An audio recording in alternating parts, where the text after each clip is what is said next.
everyone, Thomas here and welcome back to another video. So today I'm back here to do something a little bit different because today I'm going to go ahead and do my landscaping tutorial. So I always get a lot of questions regarding landscaping and a lot of people just like to send messages about how nice and how much they like my landscaping as well. So thank you everybody who says that. And also I kind of just get a lot of questions regarding different aspects of landscaping. So I think this would be a really good idea to make this video. So I'm going to try and go over like a range of different mini topics which kind of make up landscaping as a whole. So I've kind of just made like a front of a house here. I'm not going to make a full house, it's not really necessary for what I want to show you. What I'm going to do is start off with terrain paints. So this is the thing that I like to start off with landscaping. It's good for two reasons. I like using terrain paints over certain like floor tiles, for example. Like, so say if I'm making like a stone pathway, I'd rather use terrain paints than the actual floor tile because it's a lot more natural looking. And also dirt terrain paint is really good to kind of start off landscaping and kind of create a plan for it. So I'm actually going to go into the stone and pavement section and kind of just make a pavement out of one of these stones. For example, this one, I might think that it's a little bit too bright, if you can see what I mean. So I like to go for some darker kind of tones. So this one's kind of blends in a little bit nicer. And the next thing I do is then go in with the dirt terrain paint, which is under dirt and sand, and I always choose this one here, the second one, and use that to plan out where I'm going to put the plants. So you may, place down some terrain paint in different areas and then you might change your mind later. That's totally fine. It's kind of just like a rough plan so you know where you're going to put things. So if I'm having like a house that's shaped like this, so you kind of got the door there and then we've got kind of like grass either side of this pathway, I normally like to, like around the window areas, I like to kind of make a little bit of dirt terrain paint. So I'm kind of just going to do that in sort of like a semicircle shape. It's not exactly perfect, one because I'm not an artist, but also because it makes it a little bit more kind of natural looking when it's not perfect. So it's very just like a rough shape of where I'm going to put some plants. Another thing as well, which is a really good tip before we get into this, well, two things. Firstly, always have move objects on when you're doing landscaping. There's exceptions to everything where you might want landscaping to look a little bit neater, but kind of like putting plants down like maybe this, like, just in like an orderly fashion, I suppose, never really looks that great in my opinion. I always like to make things like, closer together, not on the grid and things like that, which we're going to talk about shortly. But anyway, it is still a little bit kind of, rough around the edges and stuff like that. So I'm going to go back into that terrain paint that we just chose. Is if you have a terrain paint selected, you can see here that we've got this, which is the paint tool, and we've got the erase tool. Well, when you're in the paint tool, you press down, I'm holding down the left button here to kind of place that. Well, if you kind of hold down control and do that thing, it'll actually erase it at the same time, which is great because it means that you don't have to stop, select the eraser tool and go back, if that makes sense. So another thing I like to do is use different kind of sizes depending on what I'm working on. So for example, if I'm this area here, I want to kind of fill in the space, but this brush tool that was selected at the minute isn't good enough because it'll just go onto this. So I'm going to select the smallest one and kind of just fill in the space with that. And it's also really good as well if you want to cover like a big area, which is a case that I have a lot when I do my weekly mansion builds. I choose this extra large one and I kind of just use that to kind of, click the wrong one.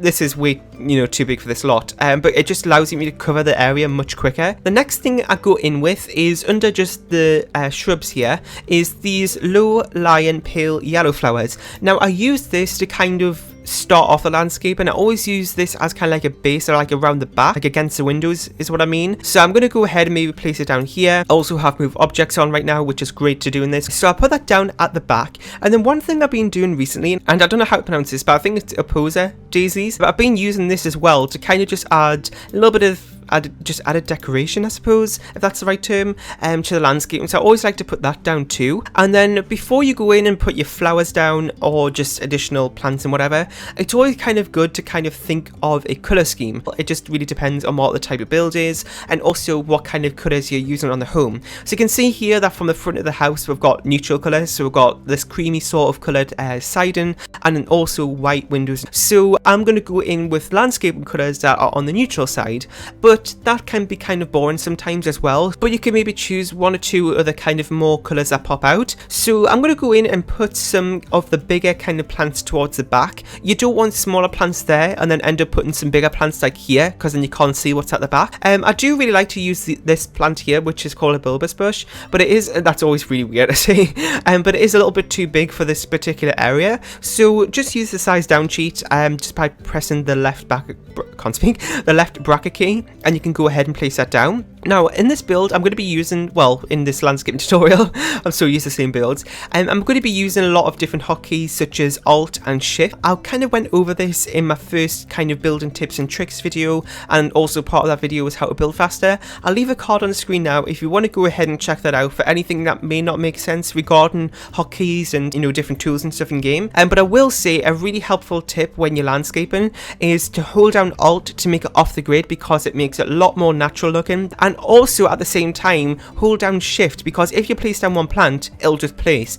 but if you hold down Shift whilst you place it, you also have the plant again here, which is really great if you want to place down a lot of things. So I'm going to kind of just use the eyedropper tool and size it down again, maybe put it on this side like so, rotate a little bit like that. I quite like these ones here, the low-lying palm plants, so if I just go ahead and maybe put some of those down, so I'm going to put that either side, and then I've kind of got like a gap in the middle there, which I might put down like a bigger plant to kind of finish things off. Do these hydrangea flowers, and if I can actually click on it, and I'm just going to place that down there and choose the white color swatch. So you can see here that we're choosing colors that all complement each other and kind of fit the colors that we're using on the rest of the build. And then now I kind of like to choose some more kind of colorful flowers, quite like these ones here, the sunrose bushes. So I'm going to kind of place maybe a couple of those down. I also mentioned it's also kind of nice sometimes to maybe choose one other color that's different as a pop out color. So I always like to use these ones. They're called red flowers, but I actually just like the pink color swatch of it. So it's a little bit too big, but I'm just going to go ahead and size it down a little bit. So I'm going to put that maybe there, maybe put one there too. So I wouldn't really go ahead and kind of place any more down than that really, because that's kind of, you know, maximum I would say. I know we've got a little bit of space here at the front, which we're going to go and talk about in just a second. So the next thing to use is rocks. Now they don't really kind of apply all the time, it just really depends. But when you kind of got space at the front here, it's always a really nice finishing touch. So just go into rocks. And another thing that I really recommend is to not overlap them. I know I was saying overlap them with landscaping, but with rocks it just doesn't look too natural. So I do like to choose a few different ones as well, so it's not all the same. So maybe go with this one right here, maybe like this kind of more plainer one here in the middle. So we've got a few in there. You don't want to kind of go over too much with them though. And then I kind of just go ahead and maybe, you know, you can change the colors. I often just stay with these. And then another thing I like to do as well is to kind of just go into the objects by room, go to outdoors, and then click this one here, the sculptures, because there's a lot of things in here that you can actually apply to your landscaping. So this one here from the decorative birdhouse from Backyard Stuff, I always like to use this color swatch and kind of just place it down here. And then I also sometimes like to go in with like a little fountain sort of thing, or like a little water table like this one here, this bird bath thing. So I maybe like to put that down sometimes. And then in kind of like, you know, bigger landscaping areas, so I'm just going to kind of show you on this area here, is that I like to go into the fountain section and just go down to the kind of decorations, because they often have a lot of different fountains you can use without, you know, the actual fountain, if that makes sense. So like they've got individual fountains like this one, which is a little bit too big, but sometimes like this one, I like to put in like the middle and then kind of do landscaping around it. That's sometimes nice. And then when it comes to doing trees, you kind of have to think about the size of the home as well. So, you know, this is on a smaller lot, so I wouldn't go ahead and maybe place down this right here because it's just blocking the whole house. So on these smaller lots, I go for like these smaller types of trees. So these ones, the names of them, this is the hawthorn tree, the European beech tree, and the American beech tree. So those are normally the three that I like to use. These two could actually work with this home, so I'm going to like to kind of place them there so you can kind of see the lot. And then I'll go ahead and get some of the terrain paint again, and I'll place that down here like so, just to kind of add a little bit, make it a little bit more natural like that. That's maybe a little bit, no, it's not right size to that, but maybe this one, because the branches, or the trunk I suppose, is a little bit too small. So that looks, you know, it's just a tiny little extra detail, but it really adds a lot. But for this one here, where I've kind of got a lot more sort of extra dirt that's just lying there, it can look a little bit too much sometimes. So what I actually like to do is maybe take like some smaller plants. So maybe we'll go back to the daisies and use it as like a base, and then I might go in with some kind of smaller little plants like this one right here, which was the dull daisies, and then also maybe the sunrose bush that we used before, and then maybe some rocks to kind of finish it off. And then the last thing I want to kind of go over today is fences. There's not a lot of times actually that I do use fences. It's normally on my bigger builds. So for smaller homes, fences like this is maybe a little bit too high for this build, so you got to kind of consider the size of the build, what lot it's on, and what height of fence you're going to use.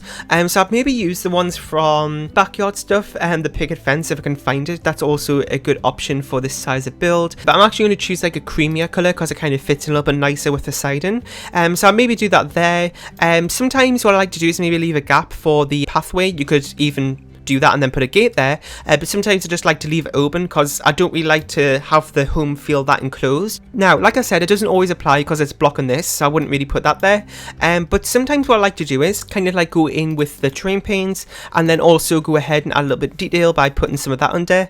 And then also, as a little kind of extra decoration, is to go back into your plants and go into shrubs and then choose the hedges. Now there's two different kinds. There's the high hedges here, which don't really look that right, and there's also this one, hedge row, which works a little bit better for this height of fence, and that kind of just adds a little bit more decoration to the fence.